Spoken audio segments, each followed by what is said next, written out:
First, Kings chapters 1. Now King David was old and advanced in years, and they covered him with clothes, but he couldn't keep warm. Therefore his servants said to him, "Let a young virgin be sought for my lord the king. Let her stand before the king and cherish him, and let her lie in your bosom, that my lord the king may keep warm." So they sought for a beautiful young lady throughout all the borders of Israel, and found Abishag the Shunammite, and brought her to the king. The young lady was very beautiful, and she cherished the king and served him. But the king didn't know her intimately. Then Adonijah the son of Haggith exalted himself, saying, "I will be king." Then he prepared him chariots and horsemen, and 50 men to run before him. His father had not displeased him at any time in saying, "Why have you done so?" And he was also a very handsome man, and he was born after Absalom. He conferred with Joab the son of Zeruiah, and with Abiathar the priest. And they followed Adonijah and helped him. But Zadok the priest, Benaiah the son of Jehoiada, Nathan the prophet, Shimei, Rei, and the mighty men who belonged to David were not with Adonijah. Adonijah killed sheep, cattle, and fatlings by the stone of Zoheleth, which is beside Enrogel, and he called all his brothers, the king's sons, and all the men of Judah, the king's servants. But he didn't call Nathan the prophet, and Benaiah, and the mighty men, and Solomon his brother. Then Nathan spoke to Bathsheba, the mother of Solomon, saying, "Haven't you heard that Adonijah the son of Haggith reigns, and David our Lord doesn't know it? Now therefore come, please let me give you counsel, that you may save your own life and your son Solomon's life. Go in to King David and tell him, 'Didn't you, my lord the king, swear to your servant, saying, Assuredly Solomon your son shall reign after me, and he shall sit on my throne? Why then does Adonijah reign? Behold, while you are still talking there with the king, I will also come in after you and confirm your words.' Bathsheba went into the king in his room. The king was very old, and Abishag the Shunammite was serving the king. Bathsheba bowed and showed respect to the king. The king said, 'What would you like?' She said to him, 'My lord, you swore by Yahweh your God to your servant, Assuredly Solomon your son shall reign after me, and he shall sit on my throne. Now behold, Adonijah reigns, and you, my lord the king, don't know it. He has slain cattle and fatlings and sheep in abundance, and has called all the sons of the king, Abiathar the priest, and Joab the captain of the army. But he hasn't called Solomon your servant. You, my lord the king, the eyes of all Israel are on you, that you should tell them who will sit on the throne of my lord the king after him. Otherwise it will happen, when my lord the king sleeps with his fathers, that I and my son Solomon will be considered criminals. Behold." While she was still talking with the king, Nathan the prophet came in. They told the king, saying, "Behold, Nathan the prophet." When he had come in before the king, he bowed himself before the king with his face to the ground. Nathan said, "My lord king, have you said, Adonijah shall reign after me, and he shall sit on my throne? For he has gone down today, and has slain cattle, fatlings, and sheep in abundance, and has called all the king's sons, the captains of the army, and Abiathar the priest. Behold, they are eating and drinking before him, and saying, Long live King Adonijah. But he hasn't called me, even me your servant, Zadok the priest, Benaiah the son of Jehoiada, and your servant Solomon. Was this thing done by my lord the king, and you haven't shown to your servants who should sit on the throne of my lord the king after him?" Then King David answered, "Call Bathsheba into me." She came into the king's presence and stood before the king. The king vowed and said, "As Yahweh lives, who has redeemed my soul out of all adversity, most certainly as I swore to you by Yahweh, the God of Israel, saying, Assuredly Solomon your son shall reign after me, and he shall sit on my throne in my place. I will most certainly do this today." Then Bathsheba bowed with her face to the earth, and showed respect to the king, and said, "Let my lord King David live forever." King David said, Call to me Zadok the priest, Nathan the prophet, and Benaiah the son of Jehoiada. They came before the king. The king said to them, Take with you the servants of your lord, and cause Solomon my son to ride on my own mule, and bring him down to Gihon. Let Zadok the priest and Nathan the prophet anoint him there king over Israel. Blow the trumpet and say, Long live King Solomon! Then come up after him, and he shall come and sit on my throne, for he shall be king in my place. I have appointed him to be prince over Israel and over Judah. Benaiah the son of Jehoiada answered the king and said, Amen. May Yahweh, the God of my lord the king, say so. As Yahweh has been with my lord the king, even so may he be with Solomon, and make his throne greater than the throne of my lord King David. So Zadok the priest, Nathan the prophet, Benaiah the son of Jehoiada, and the Cherethites and the Pelethites went down and had Solomon ride on King David's mule, and brought him to Gihon. Zadok the priest took the horn of oil from the tent and anointed Solomon. They blew the trumpet, and all the people said, Long live King Solomon! All the people came up after him, and the people piped with pipes and rejoiced with great joy, so that the earth shook with their sound. Adonijah and all the guests who were with him heard it as they had finished eating. When Joab heard the sound of the trumpet, he said, Why is this noise of the city being in an uproar? While he yet spoke, behold, Jonathan the son of Abiathar the priest came. And Adonijah said, Come in, for you are a worthy man, and bring good news. Jonathan answered Adonijah, Most certainly our lord King David has made Solomon king. The king has sent with him Zadok the priest, Nathan the prophet, Benaiah the son of Jehoiada, and the Cherethites and the Pelethites, and they have caused him to ride on the king's mule. Zadok the priest and Nathan the prophet have anointed him king in Gihon. They have come up from there rejoicing, so that the city rang again. This is the noise that you have heard. Also Solomon sits on the throne of the kingdom. Moreover, the king's servants came to bless our lord King David, saying, May your God make the name of Solomon better than your name, and make his throne greater than your throne. And the king bowed himself on the bed. Also thus said the king, Blessed be Yahweh, the God of Israel, who has given one to sit on my throne today, my eyes even seeing it. All the guests of Adonijah were afraid, and rose up, and each man went his way. Adonijah was afraid because of Solomon, and he arose and went, and hung onto the horns of the altar. Solomon was told, Behold, Adonijah fears King Solomon, for behold, he is hanging onto the horns of the altar, saying, Let King Solomon swear to me first that he will not kill his servant with the sword. Solomon said, If he shows himself a worthy man, not a hair of his shall fall to the earth.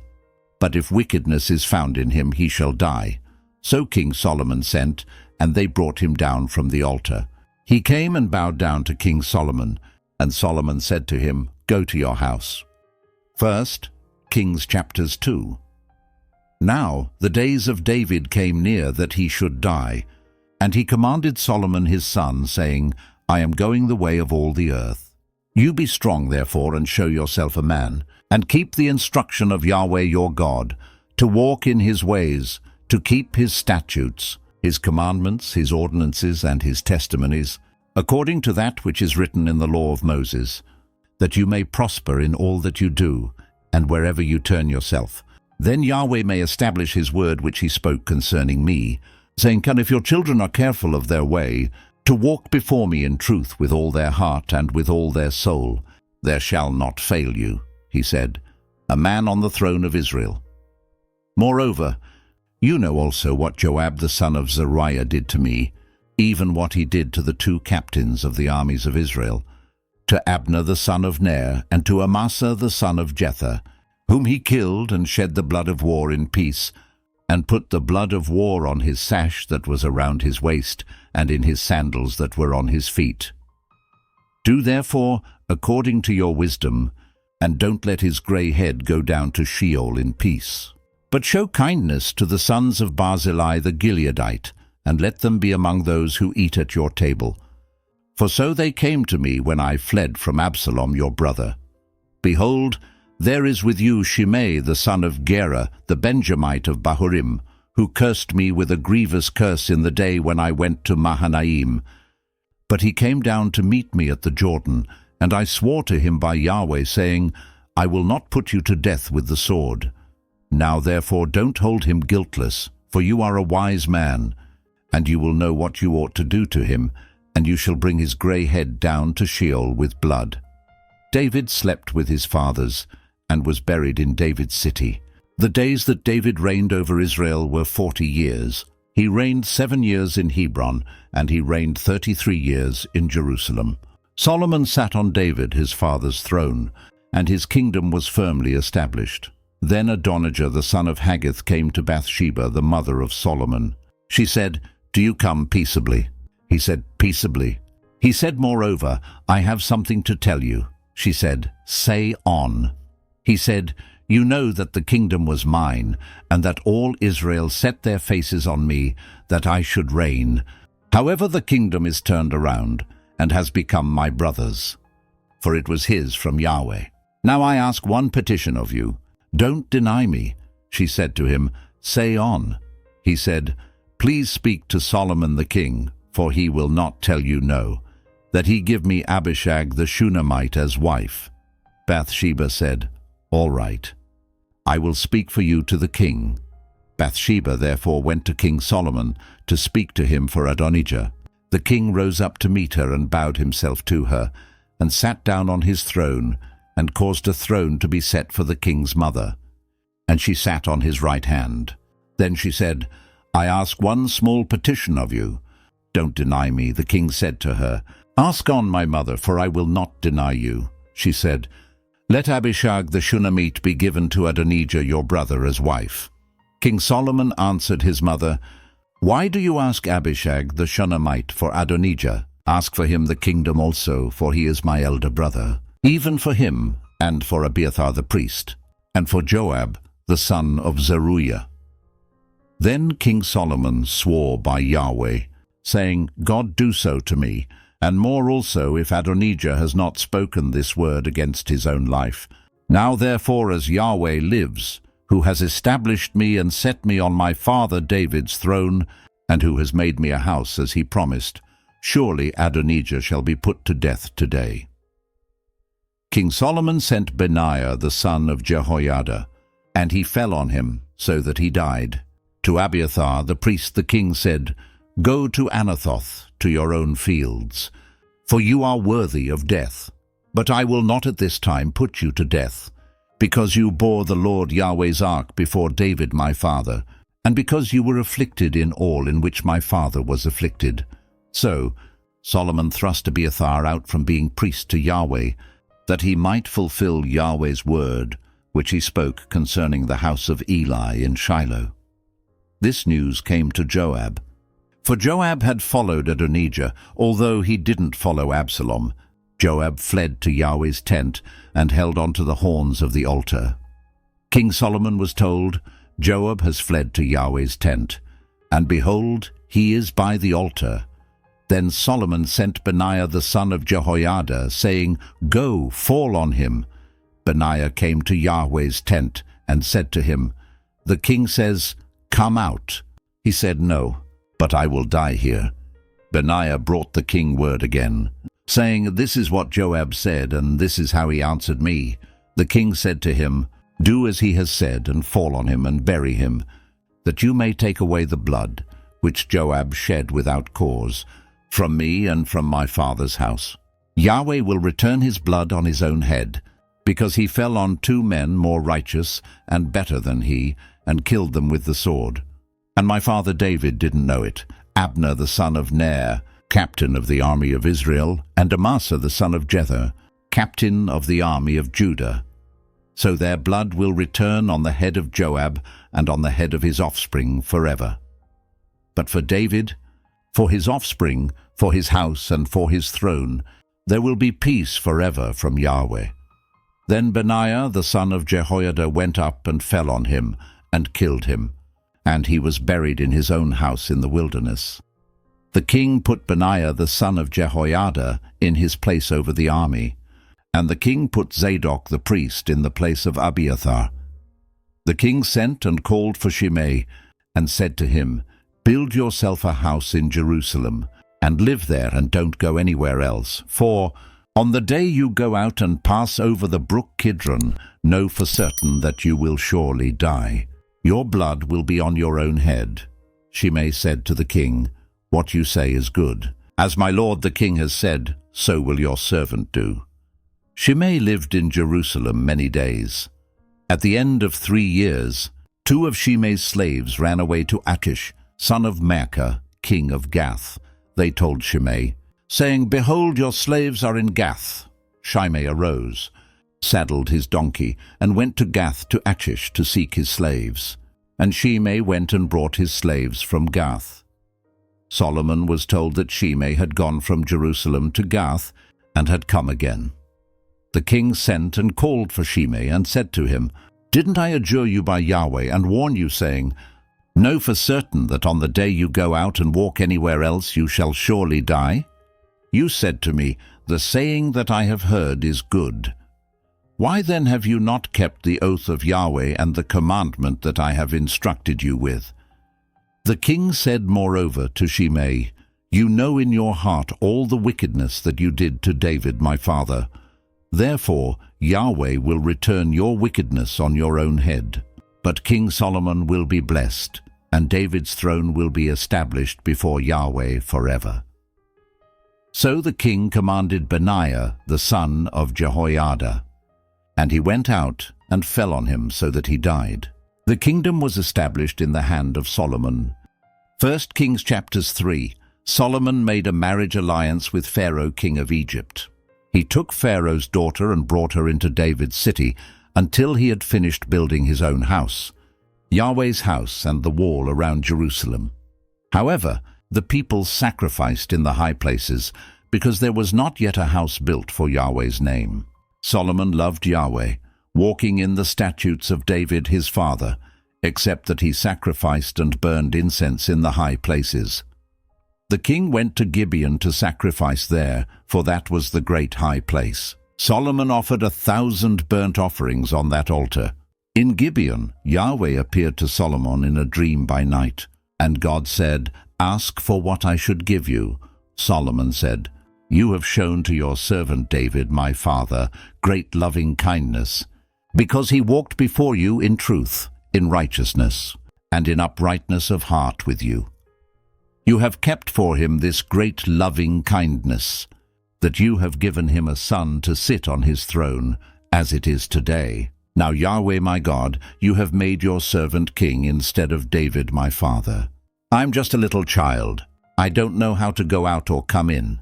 Your servant is among your people which you have chosen, a great people, that can't be numbered or counted for multitude. Give your servant therefore an understanding heart to judge your people, that I may discern between good and evil. For who is able to judge this great people of yours?" This request pleased the Lord, that Solomon had asked this thing. God said to him, "Because you have asked this thing, and have not asked for yourself long life, nor have you asked for riches for yourself, nor have you asked for the life of your enemies, but have asked for yourself understanding to discern justice. Behold, I have done according to your word. Behold, I've given you a wise and understanding heart, so that there has been no one like you before you, and after you none will arise like you. I have also given you that which you have not asked, both riches and honor, so that there will not be any among the kings like you for all your days. If you will walk in my ways, to keep my statutes and my commandments, as your father David walked, then I will lengthen your days." Solomon awoke, and behold, it was a dream. Then he came to Jerusalem and stood before the ark of Yahweh's covenant, and offered up burnt offerings, offered peace offerings, and made a feast for all his servants. Then 2 women who were prostitutes came to the king and stood before him. The one woman said, "O my lord, I and this woman dwell in one house. I delivered a child with her in the house. The third day after I delivered, this woman delivered also. We were together. There was no stranger with us in the house, just us two in the house. This woman's child died in the night because she lay on it. She arose at midnight and took my son from beside me while your servant slept, and laid it in her bosom, and laid her dead child in my bosom. When I rose in the morning to nurse my child, behold, he was dead. But when I had looked at him in the morning, behold, it was not my son whom I bore. The other woman said, No, but the living one is my son, and the dead one is your son. The first one said, No, but the dead one is your son, and the living one is my son. They argued like this before the king. Then the king said, One says, This is my son who lives, and your son is the dead one. And the other says, No, but your son is the dead one, and my son is the living one. The king said, Get me a sword. So they brought a sword before the king. The king said, Divide the living child in two, and give half to the one, and half to the other. Then the woman whose the living child was spoke to the king, for her heart yearned over her son, and she said, O my lord, give her the living child, and in no way kill him. But the other said, He shall be neither mine nor yours. Divide him. Then the king answered, Give the first woman the living child, and definitely do not kill him. She is his mother. All Israel heard of the judgment which the king had judged, and they feared the king, for they saw that the wisdom of God was in him to do justice. First, Kings chapters 4. King Solomon was king over all Israel. These were the princes whom he had: Azariah the son of Zadok, the priest; Elihoreph and Ahijah, the sons of Shisha, scribes; Jehoshaphat the son of Ahilud, the recorder; Benaiah the son of Jehoiada was over the army; Zadok and Abiathar were priests; Azariah the son of Nathan was over the officers; Zabud the son of Nathan was chief minister, the king's friend; Ahishar was over the household; and Adoniram the son of Abda was over the men subject to forced labor. Solomon had 12 officers over all Israel, who provided food for the king and his household. Each man had to make provision for a month in the year. These are their names: Ben-Hur, in the hill country of Ephraim; Ben-Decker, in Makaz, in Shalbim; Beth-Shemesh, and Elon-Beth-Hanan; Ben-Hesed, in Aruboth; Soko and all the land of Hepher belonged to him; Ben-Abinadab, in all the height of Dor. He had Taphath, Solomon's daughter, as wife; Baana the son of Ahilud, in Tanakh and Megiddo; and all Beth-Shean, which is beside Zarethan, beneath Jezreel, from Beth-Shean to Abel-Meholah, as far as beyond Jokmeam; Ben-Geber, in Ramoth-Gilead. The towns of Jair the son of Manasseh, which are in Gilead, belonged to him; and the region of Argob, which is in Bashan, 60 great cities with walls and bronze bars, belonged to him; Ahinadab the son of Iddo in Mahanaim; Ahimaaz in Naphtali. He also took Basemath the daughter of Solomon as wife; Baana the son of Hushai in Asher and Beloth; Jehoshaphat the son of Paruah in Issachar; Shimei the son of Elah in Benjamin; Geber the son of Uri in the land of Gilead, the country of Sihon king of the Amorites, and of Og king of Bashan, and he was the only officer who was in the land. Judah and Israel were numerous as the sand which is by the sea in multitude, eating and drinking and making merry. Solomon ruled over all the kingdoms from the river to the land of the Philistines, and to the border of Egypt. They brought tribute and served Solomon all the days of his life. Solomon's provision for one day was 30 cors of fine flour, 60 measures of meal, 10 head of fat cattle, 20 head of cattle out of the pastures, and 100 sheep, in addition to deer, gazelles, roebucks, and fattened fowl. 4. He had dominion over all on this side the river, from Tifsah even to Gaza, over all the kings on this side the river, and he had peace on all sides around him. Judah and Israel lived safely, every man under his vine and under his fig tree, from Dan even to Beersheba, all the days of Solomon. Solomon had 40,000 stalls of horses for his chariots, and 12,000 horsemen. Those officers provided food for King Solomon, and for all who came to King Solomon's table, every man in his month. They let nothing be lacking. They also brought barley and straw for the horses and swift steeds to the place where the officers were, each man according to his duty. God gave Solomon abundant wisdom, understanding and breadth of mind like the sand that is on the seashore. Solomon's wisdom excelled the wisdom of all the children of the East and all the wisdom of Egypt. For he was wiser than all men, wiser than Ethan the Ezrahite, Heman, Calcol, and Dada, the sons of Mahol, and his fame was in all the nations all around. He spoke 3,000 proverbs, and his songs numbered 1,005. He spoke of trees, from the cedar that is in Lebanon, even to the hyssop that grows out of the wall. He also spoke of animals, of birds, of creeping things, and of fish. People of all nations came to hear the wisdom of Solomon, sent by all kings of the earth who had heard of his wisdom. First, Kings chapters 5. Hiram king of Tyre sent his servants to Solomon, for he had heard that they had anointed him king in the place of his father, and Hiram had always loved David. Solomon sent to Hiram, saying, "You know that David my father could not build a house for the name of Yahweh his God, because of the wars which were around him on every side, until Yahweh put his enemies under the soles of his feet. But now Yahweh my God has given me rest on every side. There is no enemy and no evil occurrence. Behold, I intend to build a house for the name of Yahweh my God. As Yahweh spoke to David my father, saying, Your son, whom I will set on your throne in your place, shall build the house for my name. Now therefore, command that cedar trees be cut for me out of Lebanon. My servants will be with your servants, and I will give you wages for your servants according to all that you say. For you know that there is nobody among us who knows how to cut timber like the Sidonians." When Hiram heard the words of Solomon, he rejoiced greatly and said, "Blessed is Yahweh today, who has given to David a wise son to rule over this great people."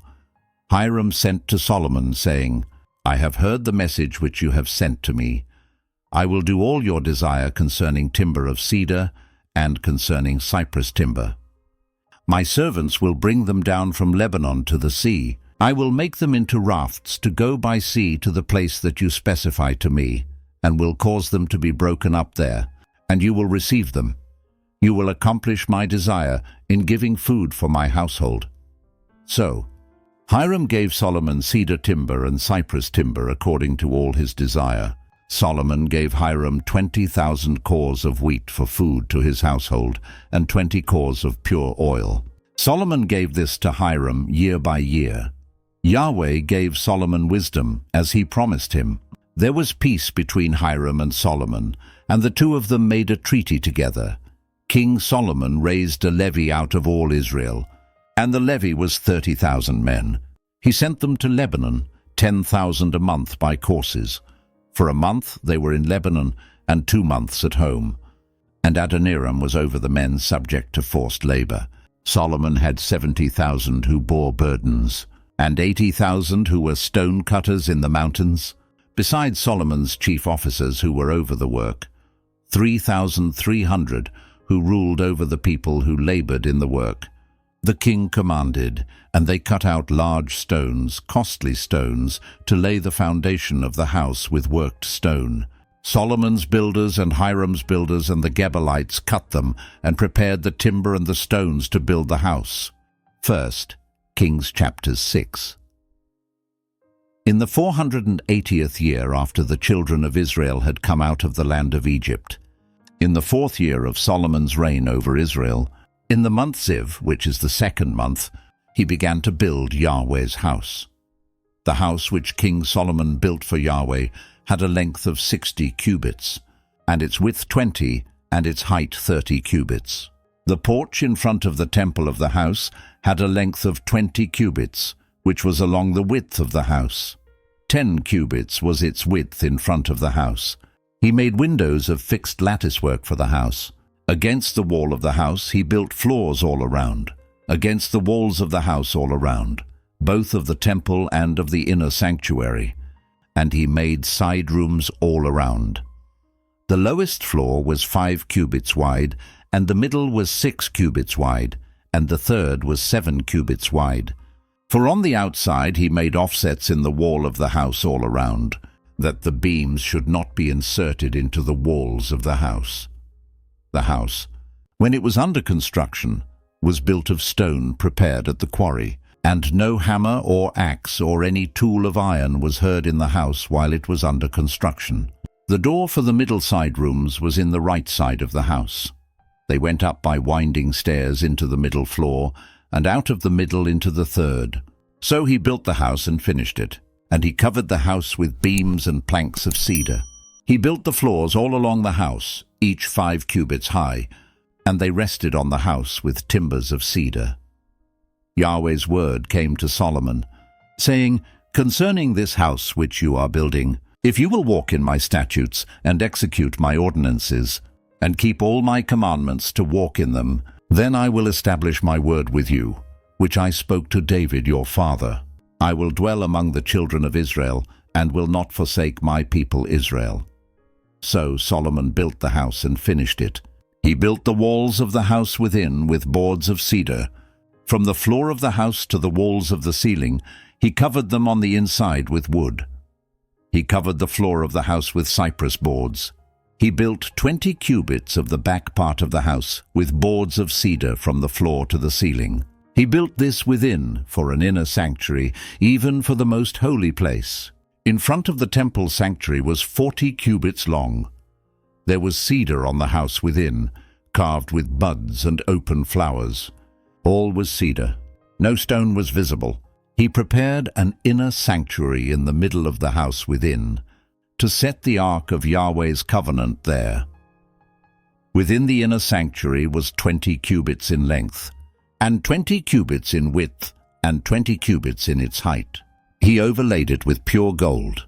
He covered the altar with cedar. So Solomon overlaid the house within with pure gold. He drew chains of gold across before the inner sanctuary, and he overlaid it with gold. He overlaid the whole house with gold until all the house was finished. He also overlaid the whole altar that belonged to the inner sanctuary with gold. In the inner sanctuary he made 2 cherubim of olive wood, each 10 cubits high. 5 cubits was the length of one wing of the cherub, and 5 cubits was the length of the other wing of the cherub.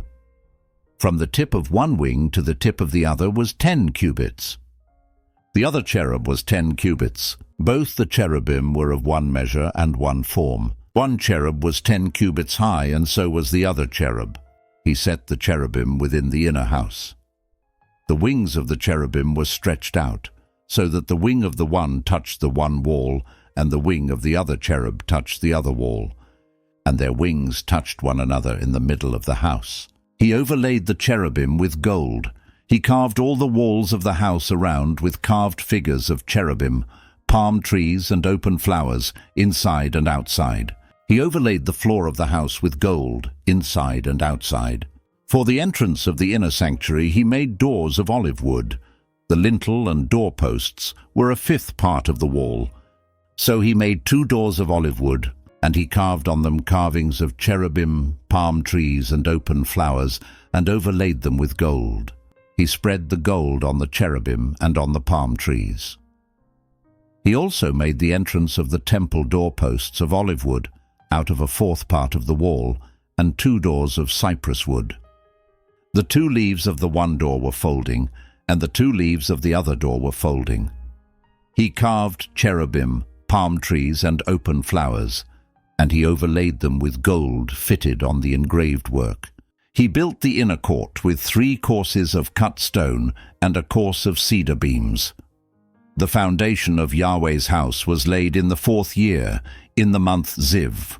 In the 11th year, in the month Bul, which is the 8th month, the house was finished throughout all its parts, and according to all its specifications.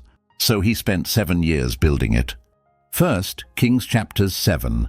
Solomon was building his own house 13 years, And he finished all his house, for he built the house of the forest of Lebanon. Its length was 100 cubits, its width 50 cubits, and its height 30 cubits, on 4 rows of cedar pillars, with cedar beams on the pillars.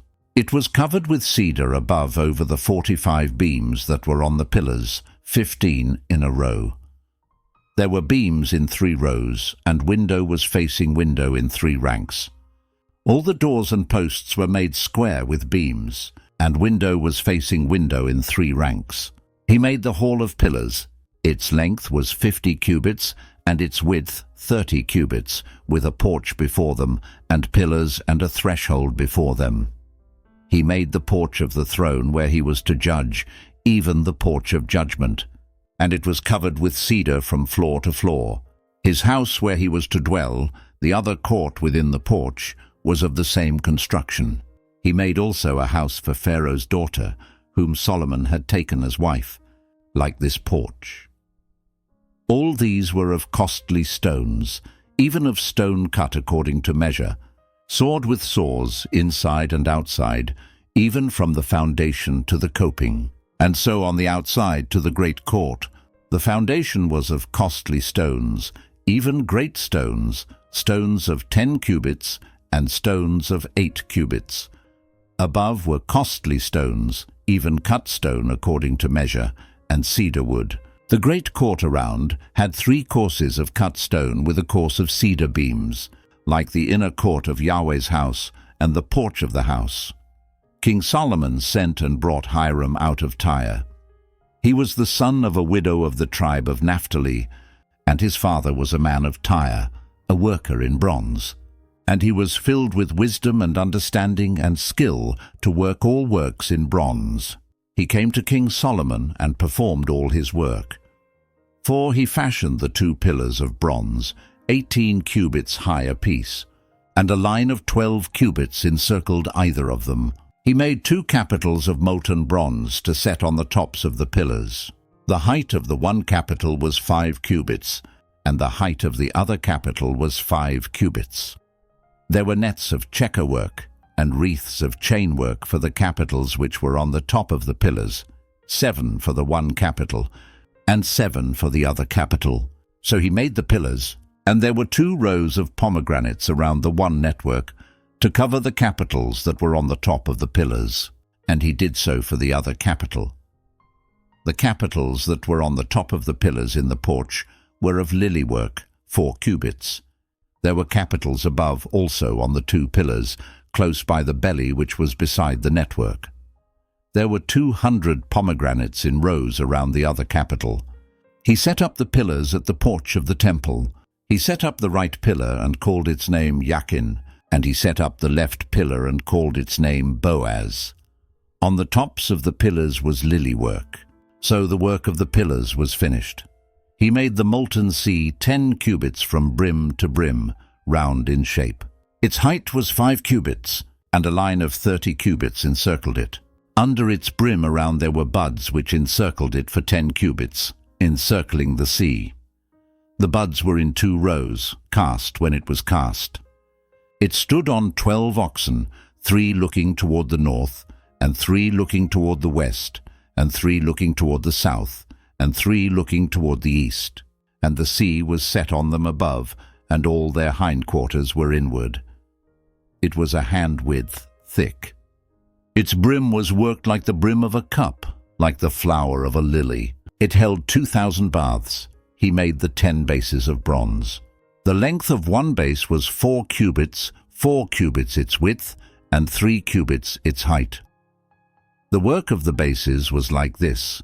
They had panels, and there were panels between the ledges. And on the panels that were between the ledges were lions, oxen, and cherubim. And on the ledges there was a pedestal above, and beneath the lions and oxen were wreaths of hanging work. Every base had 4 bronze wheels and axles of bronze, and its 4 feet had supports. The supports were cast beneath the basin with wreaths at the side of each.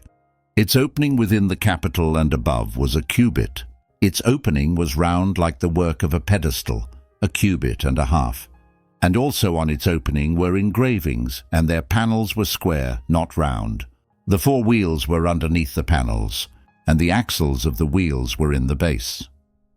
The height of a wheel was a cubit and half a cubit. The work of the wheels was like the work of a chariot wheel. Their axles, their rims, their spokes, and their hubs were all of cast metal. There were 4 supports at the 4 corners of each base. Its supports were of the base itself. In the top of the base there was a round band half a cubit high, and on the top of the base its supports and its panels were the same. On the plates of its supports and on its panels he engraved cherubim, lions, and palm trees, each in its space, with wreaths all around. He made the 10 bases in this way. All of them had 1 casting, 1 measure, and 1 form. He made 10 basins of bronze. 1 basin contained 40 baths. Every basin measured 4 cubits. 1 basin was on every one of the 10 bases. He set the bases, 5 on the right side of the house and 5 on the left side of the house. He set the sea on the right side of the house eastward and toward the south. Hiram made the pots, the shovels, and the basins. So Hiram finished doing all the work that he worked for King Solomon in Yahweh's house, the 2 pillars, the 2 bowls of the capitals that were on the top of the pillars, the 2 networks to cover the 2 bowls of the capitals that were on the top of the pillars, the 400 pomegranates for the 2 networks, 2 rows of pomegranates for each network to cover the 2 bowls of the capitals that were on the pillars, the 10 bases, the 10 basins on the bases, the 1 sea, the 12 oxen under the sea, the pots, the shovels, and the basins. All of these vessels which Hiram made for King Solomon in Yahweh's house were of burnished bronze. The king cast them in the plain of the Jordan, in the clay ground between Succoth and Zarethan. Solomon left all the vessels unweighed, because there were so many of them. The weight of the bronze could not be determined. Solomon made all the vessels that were in Yahweh's house, the golden altar and the table that the showbread was on, of gold, and the lampstands, 5 on the right side and 5 on the left, in front of the inner sanctuary, of pure gold, and the flowers, the lamps, and the tongs of gold, the cups, the snuffers, the basins, the spoons, and the firepans of pure gold, and the hinges, both for the doors of the inner house, the most holy place, and for the doors of the house of the temple of gold. Thus all the work that King Solomon did in Yahweh's house was finished. Solomon brought in the things which David his father had dedicated, the silver, the gold, and the vessels, and put them in the treasuries of Yahweh's house. First, Kings chapters 8. Then Solomon assembled the elders of Israel with all the heads of the tribes, the princes of the fathers' households of the children of Israel, to King Solomon in Jerusalem, to bring up the ark of Yahweh's covenant out of David's city, which is Zion. All the men of Israel assembled themselves to King Solomon at the feast in the month Ethanim, which is the 7th month. All the elders of Israel came, and the priests picked up the ark. They brought up Yahweh's ark, the tent of meeting, and all the holy vessels that were in the tent. The priests and the Levites brought these up. King Solomon and all the congregation of Israel, who were assembled to him, were with him before the ark, sacrificing sheep and cattle that could not be counted or numbered for multitude. The priests brought in the ark of Yahweh's covenant to its place, into the inner sanctuary of the house, to the most holy place, even under the cherubim's wings. For the cherubim spread their wings out over the place of the ark, and the cherubim covered the ark and its poles above. The poles were so long that the ends of the poles were seen from the holy place before the inner sanctuary, but they were not seen outside. They are there to this day. There was nothing in the ark except the 2 stone tablets which Moses put there at Horeb, when Yahweh made a covenant with the children of Israel when they came out of the land of Egypt. It came to pass, when the priests had come out of the holy place, that the cloud filled Yahweh's house, so that the priests could not stand to minister by reason of the cloud. For Yahweh's glory filled Yahweh's house. Then Solomon said, Yahweh has said that he would dwell in the thick darkness. I have surely built you a house of habitation, a place for you to dwell in forever. The king turned his face around and blessed all the assembly of Israel. And all the assembly of Israel stood. He said, "Blessed is Yahweh, the God of Israel, who spoke with his mouth to David your father, and has with his hand fulfilled it, saying, Since the day that I brought my people Israel out of Egypt, I chose no city out of all the tribes of Israel to build a house, that my name might be there. But I chose David to be over my people Israel. Now it was in the heart of David my father to build a house for the name of Yahweh, the God of Israel. But Yahweh said to David my father, Whereas it was in your heart to build a house for my name, you did well that it was in your heart. Nevertheless, you shall not build the house. But your son who shall come out of your body, he shall build the house for my name. Yahweh has established his word that he spoke. For I have risen up in the place of David my father, and I sit on the throne of Israel as Yahweh promised, and have built the house for the name of Yahweh, the God of Israel. There I have set a place for the ark, in which is Yahweh's covenant, which he made with our fathers when he brought them out of the land of Egypt. Solomon stood before Yahweh's altar in the presence of all the assembly of Israel, and spread out his hands toward heaven.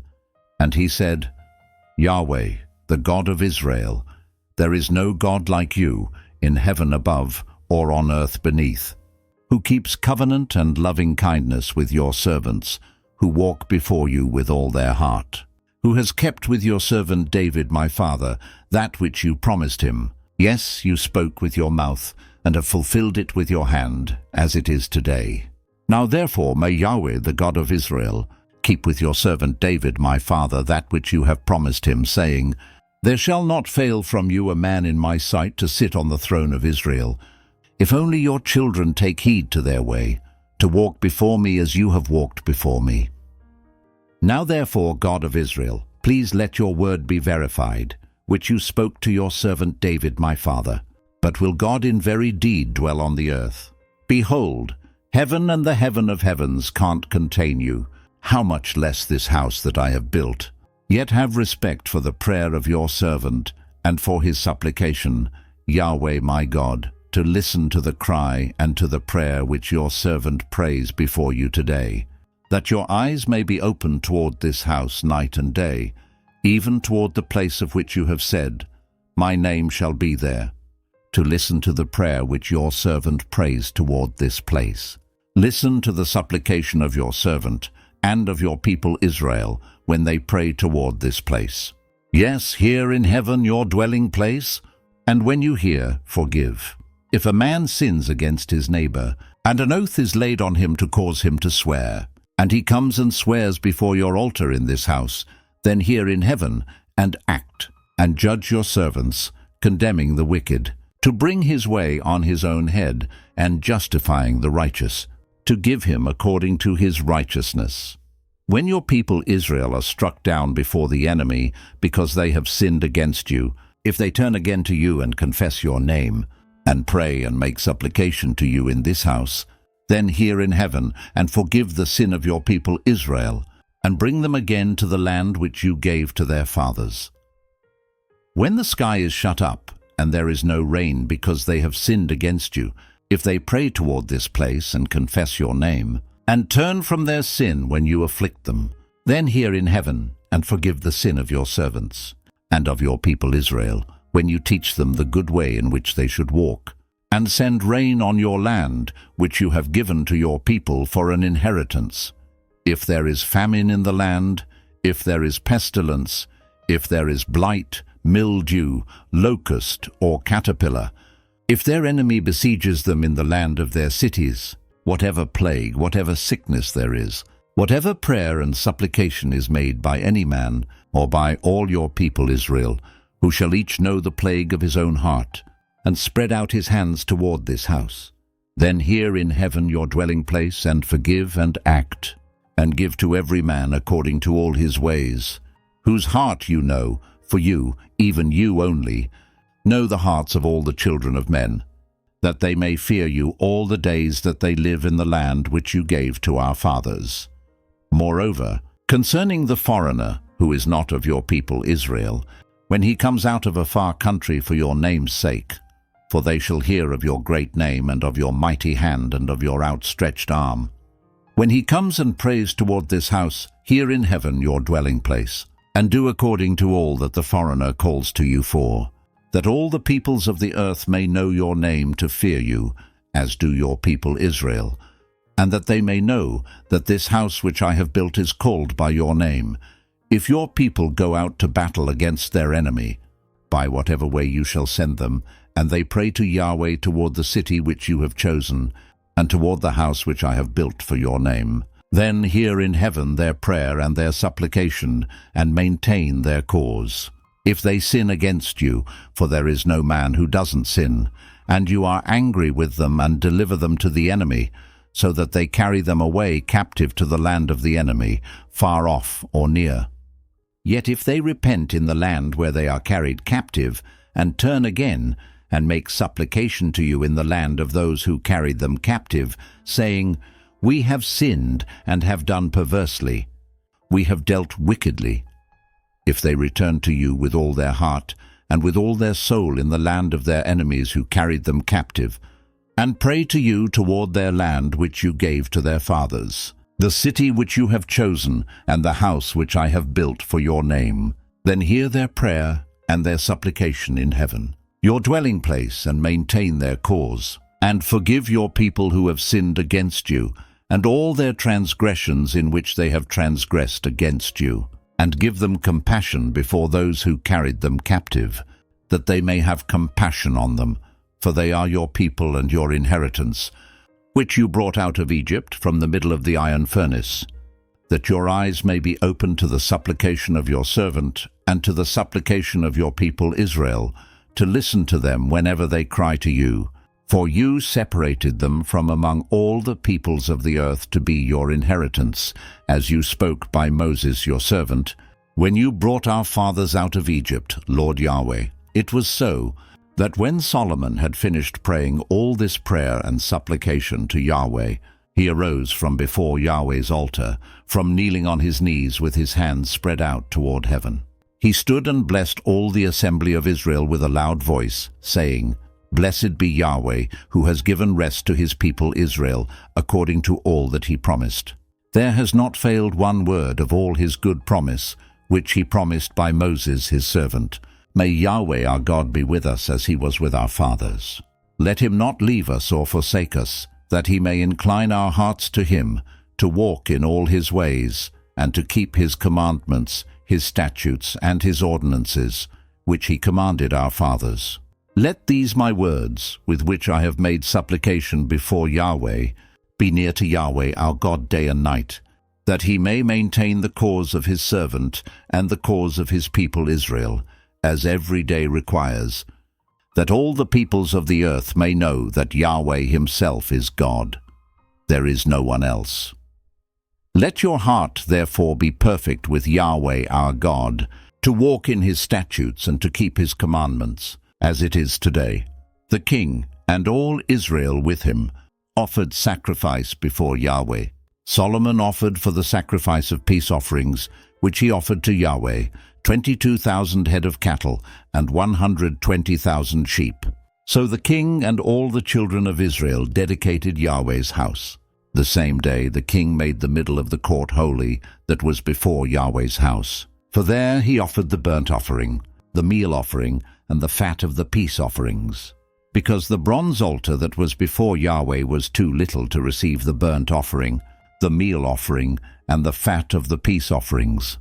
So Solomon held the feast at that time, and all Israel with him, a great assembly, from the entrance of Hamath to the brook of Egypt, before Yahweh our God, 7 days and 7 more days, even 14 days. On the 8th day he sent the people away, and they blessed the king, and went to their tents, joyful and glad in their hearts, for all the goodness that Yahweh had shown to David his servant, and to Israel his people. 1 Kings chapters 9. When Solomon had finished the building of Yahweh's house, the king's house, and all Solomon's desire which he was pleased to do, Yahweh appeared to Solomon the second time, as he had appeared to him at Gibeon.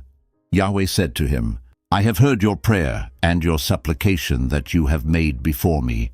I have made this house holy which you have built, to put my name there forever. And my eyes and my heart shall be there perpetually. As for you, if you will walk before me as David your father walked, in integrity of heart and in uprightness, to do according to all that I have commanded you, and will keep my statutes and my ordinances, then I will establish the throne of your kingdom over Israel forever, as I promised to David your father, saying, There shall not fail from you a man on the throne of Israel. But if you turn away from following me, you or your children, and not keep my commandments and my statutes which I have set before you, but go and serve other gods and worship them, then I will cut off Israel out of the land which I have given them. And I will cast this house which I have made holy for my name out of my sight. And Israel will be a proverb and a byword among all peoples. Though this house is so high, yet everyone who passes by it will be astonished and hiss. And they will say, Why has Yahweh done this to this land and to this house? And they will answer, Because they abandoned Yahweh their God, who brought their fathers out of the land of Egypt, and embraced other gods, and worshipped them, and served them. Therefore Yahweh has brought all this evil on them.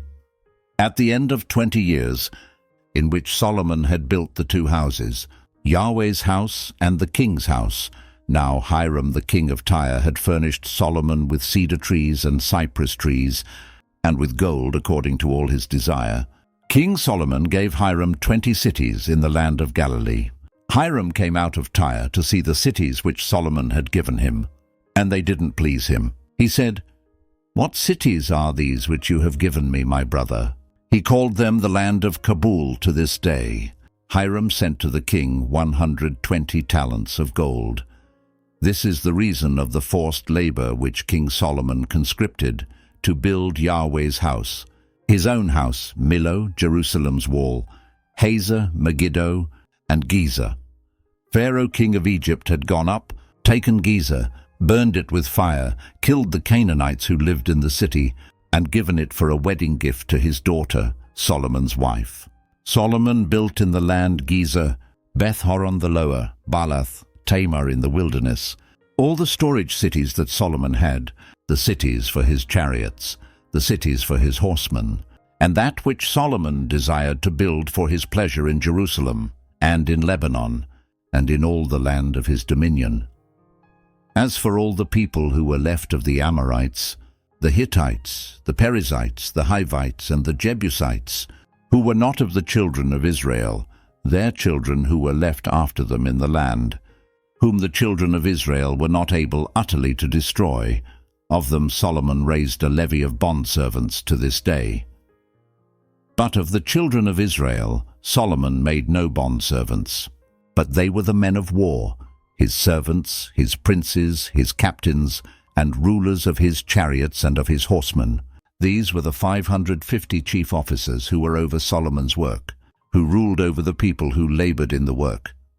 But Pharaoh's daughter came up out of David's city to her house, which Solomon had built for her. Then he built Millo. Solomon offered burnt offerings and peace offerings on the altar which he built to Yahweh 3 times per year, burning incense with them on the altar that was before Yahweh. So he finished the house. King Solomon made a fleet of ships in Etzion-Geber, which is beside Eloth, on the shore of the Red Sea, in the land of Edom. Hiram sent in the fleet his servants, sailors who had knowledge of the sea, with the servants of Solomon. They came to Ophir and fetched from there gold 420 talents, and brought it to King Solomon. 1 Kings chapter 10. When the Queen of Sheba heard of the fame of Solomon concerning Yahweh's name, she came to test him with hard questions. She came to Jerusalem with a very great caravan, with camels that bore spices, very much gold and precious stones. And when she had come to Solomon, she talked with him about all that was in her heart. Solomon answered all her questions. There wasn't anything hidden from the king which he didn't tell her.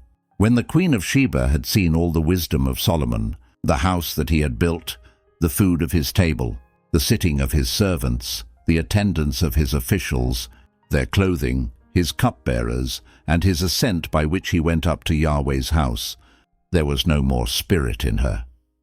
She said to the king, "It was a true report that I heard in my own land of your acts and of your wisdom. However, I didn't believe the words until I came and my eyes had seen it. Behold, not even half was told me. Your wisdom and prosperity exceed the fame which I heard. Happy are your men. Happy are these your servants who stand continually before you, who hear your wisdom. Blessed is Yahweh your God, who delighted in you to set you on the throne of Israel. Because Yahweh loved Israel forever, therefore he made you king, to do justice and righteousness." She gave the king 120 talents of gold, and a very great quantity of spices and precious stones. Never again was there such an abundance of spices as these, which the Queen of Sheba gave to King Solomon. The fleet of Hiram that brought gold from Ophir also brought in from Ophir great quantities of almug trees and precious stones.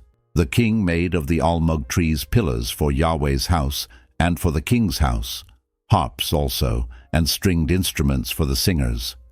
No such almug trees came or were seen to this day.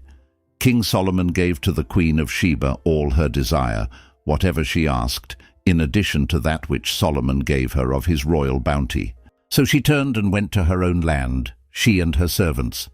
Now, the weight of gold that came to Solomon in 1 year was 666 talents of gold, in addition to that which the traders brought, and the traffic of the merchants, and of all the kings of the mixed people, and of the governors of the country. King Solomon made 200 bucklers of beaten gold. 600 shekels of gold went to 1 buckler. He made 300 shields of beaten gold. 3 minas of gold went to 1 shield, and the king put them in the house of the forest of Lebanon. Moreover, the king made a great throne of ivory, and overlaid it with the finest gold. There were 6 steps to the throne, and the top of the throne was round behind. And there were armrests on either side by the place of the seat, and 2 lions standing beside the armrests. 12 lions stood there on the one side, and on the other on the 6 steps. Nothing like it was made in any kingdom. All King Solomon's drinking vessels were of gold, and all the vessels of the house of the forest of Lebanon were of pure gold. None were of silver, because it was considered of little value in the days of Solomon. For the king had a fleet of ships of Tarshish at sea, with Hiram's fleet. Once every 3 years the fleet of Tarshish came bringing gold, silver, ivory, apes, and peacocks. So King Solomon exceeded all the kings of the earth in riches and in wisdom. All the earth sought the presence of Solomon to hear his wisdom, which God had put in his heart. Year after year every man brought his tribute, vessels of silver, vessels of gold, clothing, armor, spices, horses, and mules. Solomon gathered together chariots and horsemen. He had 1,400 chariots and 12,000 horsemen. He kept them in the chariot cities and with the king at Jerusalem. The king made silver as common as stones in Jerusalem, and cedars as common as the sycamore trees that are in the lowland. The horses which Solomon had were brought out of Egypt. The king's merchants received them in droves, each drove at a price. A chariot was imported from Egypt for 600 shekels of silver, and a horse for 150 shekels. And so they exported them to all the kings of the Hittites and to the kings of Syria. 1 Kings chapter 11. Now King Solomon loved many foreign women, together with the daughter of Pharaoh, women of the Moabites, Ammonites, Edomites, Sidonians, and Hittites, of the nations concerning which Yahweh said to the children of Israel, "You shall not go among them, neither shall they come among you, for surely they will turn away your heart after their gods." Solomon joined to these in love. He had 700 wives, princesses, and 300 concubines. His wives turned his heart away. When Solomon was old, his wives turned away his heart after other gods, and his heart was not perfect with Yahweh his God, as the heart of David his father was. For Solomon went after Ashtoreth, the goddess of the Sidonians, and after Milcom the abomination of the Ammonites. Solomon did that which was evil in Yahweh's sight, and didn't go fully after Yahweh, as David his father did. Then Solomon built a high place for Chemosh, the abomination of Moab, on the mountain that is before Jerusalem, and for Molech, the abomination of the children of Ammon. So he did for all his foreign wives, who burned incense and sacrificed to their gods. Yahweh was angry with Solomon, because his heart was turned away from Yahweh, the God of Israel, who had appeared to him twice, and had commanded him concerning this thing, that he should not go after other gods. But he didn't keep that which Yahweh commanded. Therefore Yahweh said to Solomon, "Because this is done by you, and you have not kept my covenant and my statutes, which I have commanded you, I will surely tear the kingdom from you, and will give it to your servant. Nevertheless, I will not do it in your days, for David your father's sake. But I will tear it out of your son's hand. However, I will not tear away all the kingdom, but I will give one tribe to your son, for David my servant's sake, and for Jerusalem's sake which I have chosen." Yahweh raised up an adversary to Solomon, Hadad the Edomite. He was one of the king's offspring in Edom.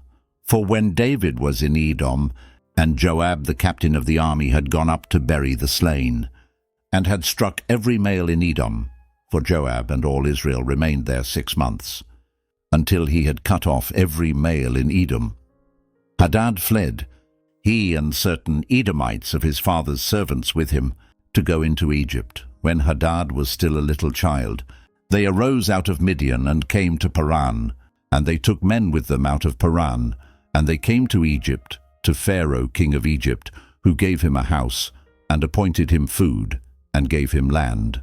Hadad found great favor in the sight of Pharaoh, so that he gave him as wife the sister of his own wife, the sister of Tahpenes the queen.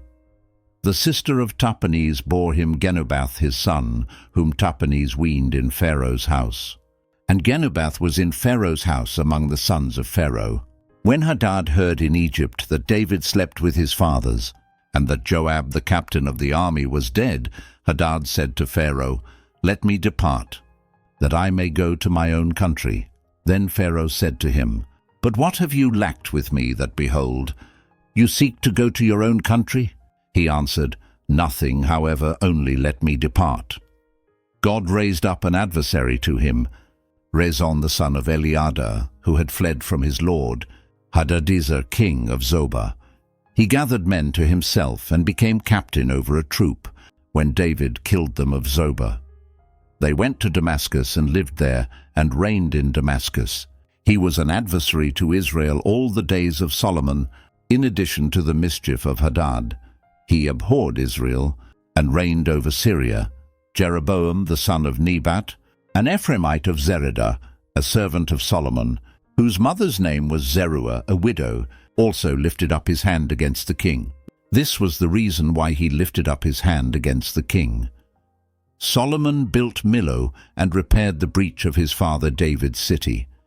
The man Jeroboam was a mighty man of valor, and Solomon saw the young man that he was industrious, and he put him in charge of all the labor of the house of Joseph.